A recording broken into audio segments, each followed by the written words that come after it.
प्रिय छात्रों, जैसा कि आपने गद्य में एक पाठ का अध्ययन किया, पुनः गद्य का एक पाठ समाप्त होने के बाद हम पद्य में भी एक पाठ आज आरंभ करने जा रहे हैं, जिसमें कक्षा 9 पद्य कबीरदास जी का जीवन परिचय का अध्ययन करते हुए हम इनके रचनाओं का जो बीजक के 3 भाग हैं, साखी, शब्द, रामायणी, कबीरदास जी की रचनाएं हैं, उनका अध्ययन करेंगे। तो उससे पहले कि हम कबीर का जीवन परिचय आज अध्ययन कर रहे हैं कि कबीर का जीवन परिचय कैसा था, कबीर का व्यक्तित्व कैसा था, आइए कबीरदास जी के बारे में जानते हैं। विद्वानों ने कबीर के जन्म के संबंध में अनेक किंवदंतियां बताई हैं। एक किंवदंती है इनकी, कहा जाता है कि कबीर का जन्म एक विधवा ब्राह्मणी के गर्भ से गुरु रामानंद की कृपा से, गुरु रामानंद जी ने उस काशी के विधवा ब्राह्मणी को आशीर्वाद दिया था पुत्र प्राप्ति का। तो विद्वान कहते हैं कि काशी के रामानंद के आशीर्वाद से प्राप्त उस विधवा ब्राह्मणी के गर्भ से कबीर का जन्म हुआ था। लोक लज्जा के भय के कारण वह लहरतारा नामक तालाब के किनारे इस नवजात शिशु को फेंक करके रख करके चली गई। और उस लहरतारा नामक तालाब के पास एक दंपति रहता था, नीरू और नीवा नाम के। नीरू और नीवा नाम के जो जुलाहा थे, इनकी कोई संतान न थी।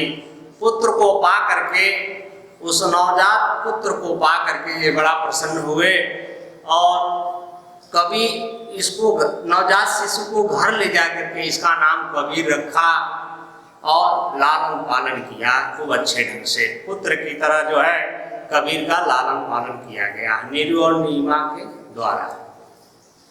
धीरे धीरे कबीर बड़े होते गए। बड़े होने के बाद इन्होंने संत, समाज सुधारक कार्य, ये संत कहे गए और समाज को सुधारने का प्रयास इन्होंने किया। जो कुरीतियां थी, उस सामाजिक दशा थी, जो सामाजिक कुरीतियां थी, उन कुरीतियों को दूर करने का प्रयास कबीरदास जी ने किया है। तो कबीर का जन्म विधवा ब्राह्मणी के गर्भ से काशी में 1398 ईस्वी को हुआ था। इसके बाद उनके माता पिता नीरू और नीमा नाम के 2 दुलारे दंपति हैं जो इनका पालन पोषण करते हैं। और इनके गुरु थे रामानंद जी। गुरु रामानंद जी हैं, इनके गुरु थे रामानंद जी। रामानंद जी की कृपा से ये ज्ञान को प्राप्त करते हैं और ज्ञान को प्राप्त करने के बाद कुछ समय व्यतीत जाने के बाद इनका विवाह जो है लोई नामक युवती से हो गया और उस युवती से इनके 2 पुत्र, 2 संतान प्राप्त हुए, जिनका नाम था कमाल और कमाली। समाज सुधारक कबीर समाज के लोगों का कल्याण कैसे करते थे और जो समाज में कुरीतियां थी उनको देखिए किस प्रकार से ये दूर करने का प्रयास किए हैं। हिंदू और मुसलमानों के प्रति जो इनका व्यंग है, इन्होंने साफ लिखा है वादनों, पाथर पूजे हर मिले तो मैं पूजू पहाड़, आ घर की चाकी कोई न पूजे जाका पीसा खाए। देखिए, पाथर पूजे हर मिले तो मैं पूजू पहाड़। कबीरदास जी कहते हैं कि अगर पत्थर को पूजने से भगवान मिल जाए तो मैं पर्वत को ही पूजना प्रारंभ कर दूंगा। और पुनः इसी अर्थ में मुसलमानों के प्रति एक व्यंग करते हैं कि काकर पाथर जोड़ के मस्जिद लई बनाए, आता चढ़े मुल्ला भाग दे, क्या बहिरा हुआ खुदा। मुसलमानों के प्रति भी इनका व्यंग है और हिंदुओं के प्रति भी व्यंग है। उन्होंने कहा है काकर पाथर जोड़ के मस्जिद लई बनाए, आता चढ़े मुल्ला भाग दे, क्या बहिरा हुआ खुदा। अर्थ स्पष्ट हो रहा है, बाद में आप समझ सकते हैं। किसी जात पात का हम लोग विरोध नहीं करते हैं, सभी लोग अपने अपने धर्म के अनुसार जीवन यापन करते हैं। जो किंवदंतियां हैं, जो कहा गया है कबीरदास जी के जन्म के संबंध में, बहुत प्रकांड समाज सुधारक, महापंडित समाज सुधारक में कबीर का नाम आता है। पुनः हम आगे बढ़ते हैं।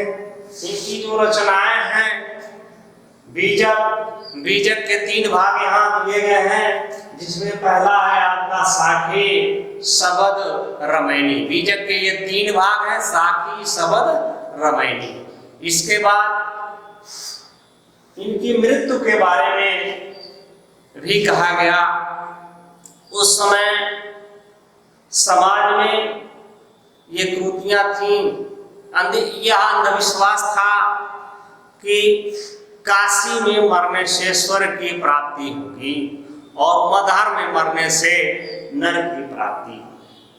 इस पर कबीरदास जी ने लोगों के भ्रांति को दूर करने के लिए वे अंतिम समय, अपने जीवन के अंतिम समय में काशी को छोड़ करके मगहर चले आए। मगहर में सन 1518 ईस्वी को इनका जीवन काल 120 वर्षों का रहा। कबीर का जीवन काल 120 वर्ष का था। 120 वर्ष जो है कबीर का जीवन काल था। और इस यहाँ लिखा है मृत्यु सन 1518 ईस्वी में मगहर में हो गया। और मरने के बाद कहा जाता है कि हिंदू और मुसलमान दोनों एकत्रित हो गए मगहर में। मुसलमान कहते थे हम इन्हें दफनाएंगे, और जो हिंदू धर्म के लोग थे, हिंदू अनुयायी थे, वे कहते थे हम इन्हें जलाएंगे। इस पर दोनों लोगों में विवाद हुआ। विवाद होने के बाद कुछ जो उसमें समझदार अच्छे लोग थे, उन्होंने भाई कहा कि भाई अब अलग अलग रहिए, इनके शरीर के 2 भाग तो किए नहीं जा सकते।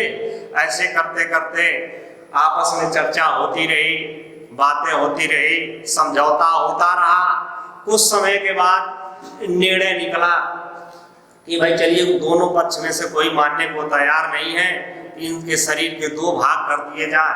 आधा मुसलमान भाई ले जा करके इनका दाह संस्कार कर लें, अंतिम संस्कार कर लें, दफना दें, और इधर जो हिंदू हैं आधा शरीर ले जा करके ये अपनी क्रियाकर्म कर लें।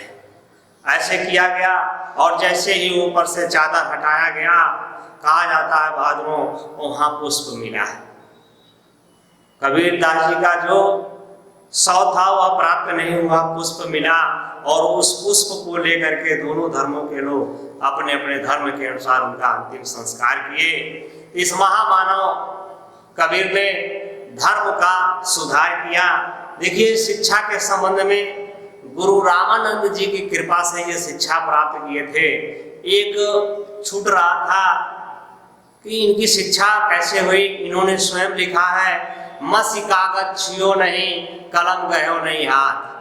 मसी कागज छियो नहीं कलम गयो नहीं हाथ। कागज कलम स्याही इन्होंने अपने हाथ से नहीं छुआ है। कहा जाता है ये जो कुछ भी है ईश्वर की कृपा से बोलते थे। इनके जो शिष्य थे उन्हें ग्रहण कर लेते थे, ग्रहण करने के बाद लिख देते थे। ऐसी जो है मान्यताएं हैं। तो बहादुरों, आप सभी लोगों ने आज कबीरदास जी के जीवन के बारे में अध्ययन किया, और इसके बाद पुनः हम आगे बढ़ेंगे। कबीरदास जी की जो रचनाएं हैं, सबसे पहला साखी है, तो साखी का हम लोग अध्ययन करेंगे। आज की क्लास में बस इतना ही। धन्यवाद।